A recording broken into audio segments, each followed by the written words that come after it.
Hey everyone, good morning.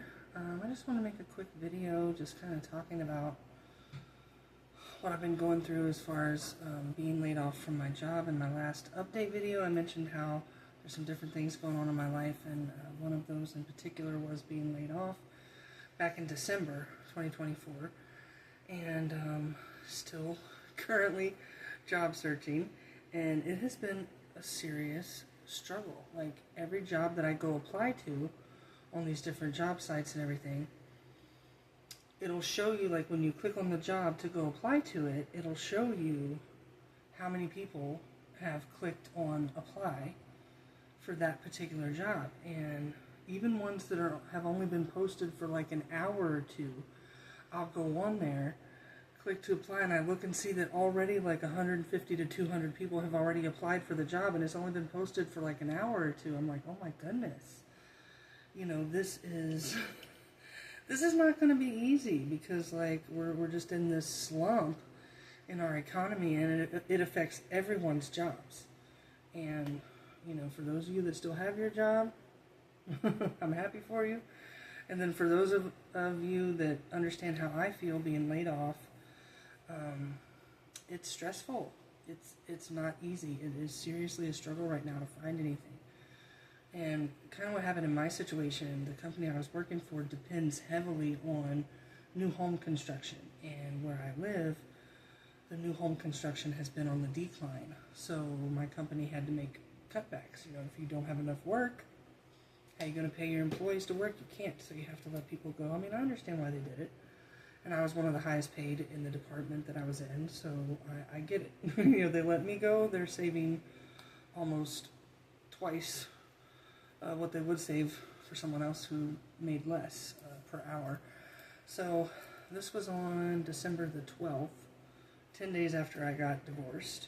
December 12th, they called me into the office, because I've been working remotely since March of 2020 with this particular company. So they called me to come into the physical office location, and I kind of had an idea that they were going to be letting me go. But you know, I had some friends and coworkers and family members that were saying, hey, you know, that could be it, but maybe it's something else. Maybe they want to offer you a different position, or maybe they want to train you on how to do something else, so that way you always have work with the company. You know, it could be a number of different things, so don't think negatively right away. So they kind of convinced me to at least reconsider that it could be something else that they wanted to talk to me about. But once I got to the physical office location, the general manager, when I saw his face, I was like, okay, yeah, yeah, they are letting me go. And that's what happened. And they discussed my severance package and all those different things. I was very happy to have the severance package. I had 11 weeks worth of pay that still came to me. And then I also had a small amount of a 401k. I cashed that out. And then I had a decent tax return this year. So the 401k money and the tax return money I kind of put into savings. I paid off some small little debts that I had that, you know, made my monthly bills a little higher. I paid those off and got rid of those so that I would reduce my monthly bills.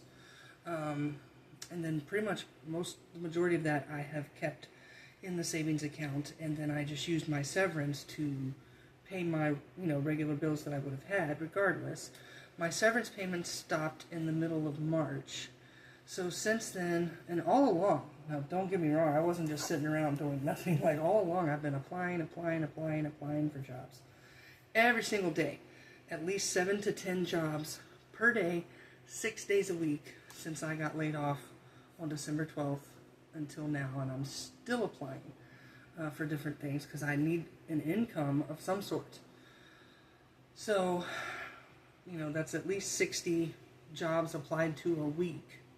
60 jobs per week since December 12th till now. And I've had, I had 2 callbacks. One scheduled a Zoom interview with me because it was a remote position.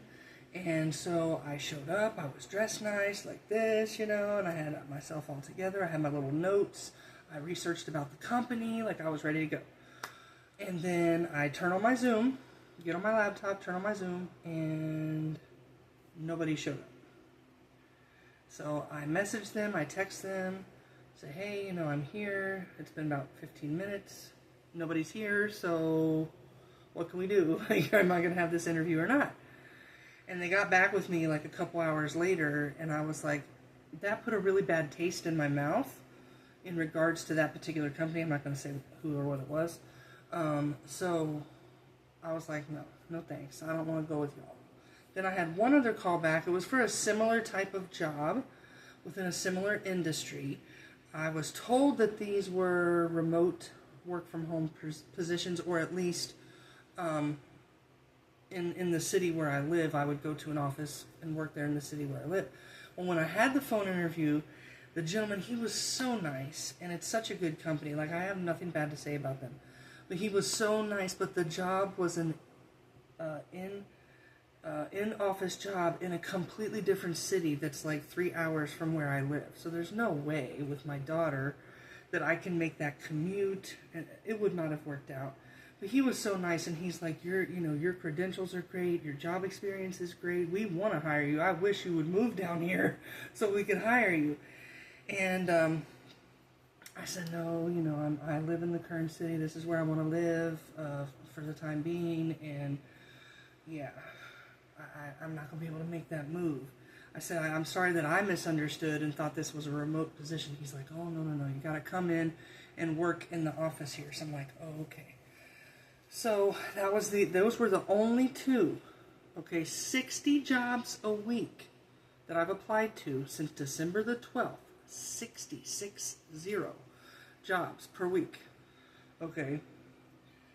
And only two callbacks. One that just completely disregarded me and didn't even show up to the Zoom interview, and then the other one where the gentleman was great, company's great, but there was a misunderstanding that it's not remote and I would have to move 3 hours away from my current location. So, yeah. The struggle is real, as they say. It ain't easy, when you lose your job. And I remember, how I felt that day, once I was called into the office, the general manager, some HR managers from our corporate side of the company came down and all that stuff, and just, I kept it together while I was in the office, and I was respectful and cordial. But then when I left and I got in my car and I was driving home, I just was bawling. I just was crying, because it's not just about me anymore. If it was just me, I wouldn't have been so devastated. But I have a 5-year-old daughter to support, to take care of, to make sure that she's got a roof over her head and food to eat, that she's well cared for.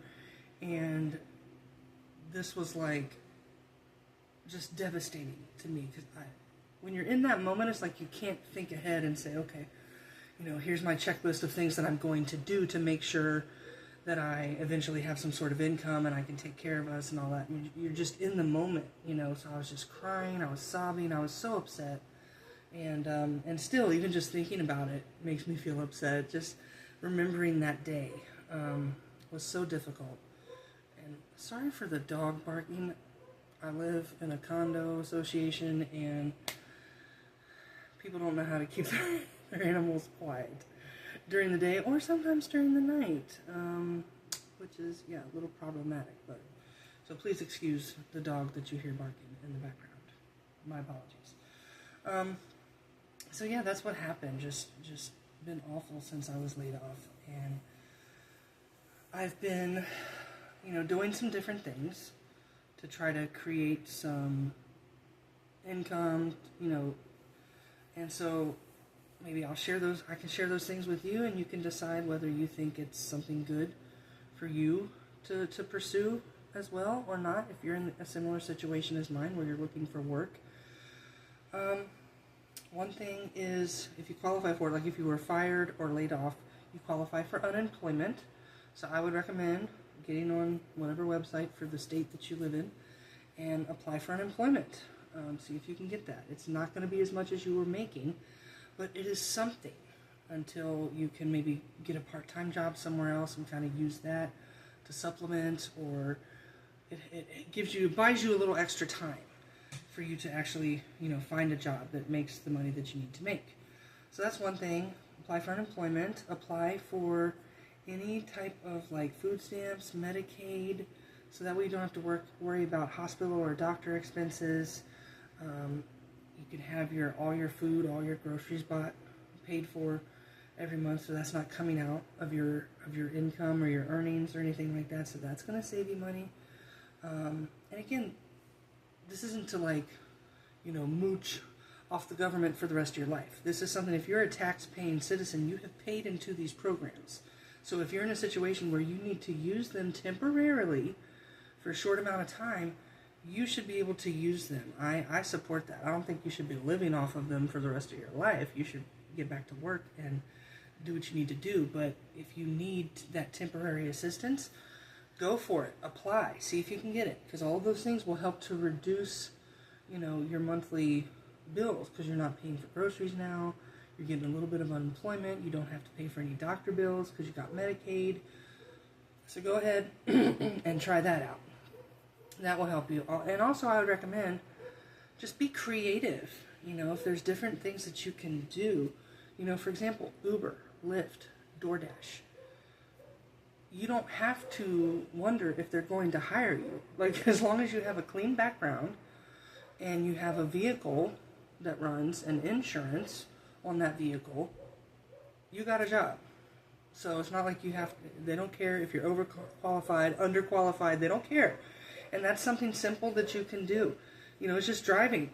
And with DoorDash, it's just going to a restaurant or a store, picking up the items that the customer bought and taking it to them and dropping it off, take a picture, I'm done, I get paid. So those are options until, if you're drawing unemployment, Uber, Lyft, and DoorDash are part-time job options that you can use to kind of supplement, for your income. Some people work Uber, Lyft, and DoorDash full-time. So hey, if you enjoy it and you're making good money, that could be what you end up doing.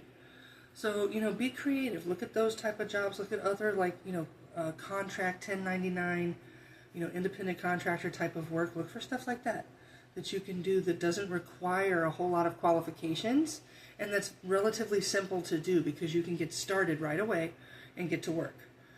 And then also, other type of self-employment, like working for yourself. Maybe there's some sort of business that you've always been interested in. You've always wanted to start, but you didn't know had enough time. You didn't have enough time to sit down and make out your steps and make out your goals and follow your process. Well, now that you're really not working that much, now you would have time to sit down and write out your goals and your steps and start working on some sort of business that you've always wanted to do. There are options out there. When you're in that desperate place, invention, they say, is the mother of necessity or something like that. When you're in a place where you really need help, that's when the creativity starts flowing and you're able to do things because now you have time to sit down and work on it. These are all things that I've been doing and I've been trying. I just recently signed up for a delivery driver service. I got to do what I got to do. I got to feed my daughter. I got to take care of us. I got to support us. So I can't get picky about what is out there. If it's going to make me a little bit of money every week, hey, I'll do it. So I just wanted to let you know, for those of you out there that are struggling with this as well, that you lost your job or you're in between jobs or you're trying to find work, I know how you feel. It is not easy. It can be, it has been so discouraging at times. I have felt so down in the dumps at times. There were days where I still applied for jobs or whatever, but while my daughter was at school, I was just sitting there crying off my face, because I was just exhausted of continuing to apply and getting nothing. So I understand how you feel, but let's get through this together. Let's help each other. Let's give each other tips. Let's give each other, advice and things and see what works. And if it doesn't work, discard it, okay? Move on to the next thing. And just keep trying. Don't give up, okay? So until next time, I hope you are blessed, that you have a wonderful day, and hope to see you again with a new video tomorrow. Please, if you have not already done so, please like, comment, and subscribe so we can get the word out. We can encourage each other and let each other know that, hey, we understand. There are those of us that are going through the same thing, and here's some ideas of how to get out of it. All right, so take care of yourself and each other. God bless, and I'll see you next time.